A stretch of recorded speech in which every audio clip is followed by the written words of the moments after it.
2026 বিশ্বকাপ জুড়ে দুর্দান্ত ছন্দে থাকা কিলিয়ান এমবাপ্পের স্বপ্নভঙ্গ হল সেমিফাইনালে।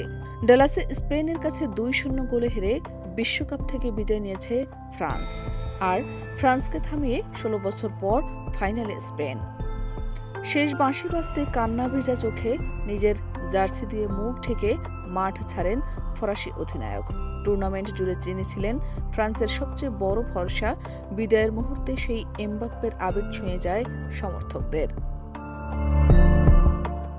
চলতি বিশ্বকাপে এমবাপ্পে ছিলেন অসাধারণ ফর্মে। সেমিফাইনালের আগে 8 গোল ও 3 অ্যাসিস্ট করে দলকে টেনে তুলেছিলেন শেষ 4-এ।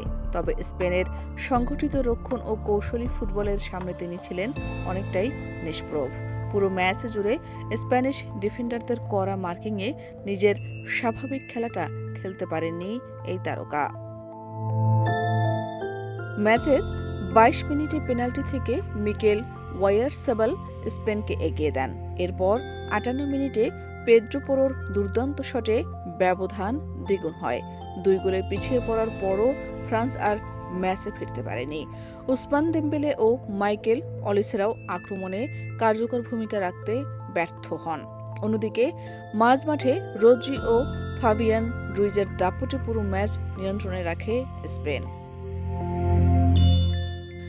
2018 সালে বিশ্বকাপ জয়ের নায়ক এবং 2022 সালে ফাইনালে হ্যাটট্রিক করা এমবাপ্পে এবারও ফ্রান্সকে শিরোপার স্বপ্ন দেখিয়েছিলেন, কিন্তু সেমিফাইনালের বড় মঞ্চে সেই জাদু আর দেখাতে পারেননি।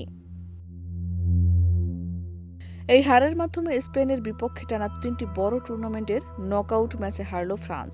আর বিশ্বকাপ জুড়ে দুর্দান্ত পারফরম্যান্স করা এমবাপ্পের অভিযান শেষ হল কান্না ভেজা এক বিদায়ের মধ্য দিয়ে। শাহনাজ পারভীন, দেশ রূপান্তর।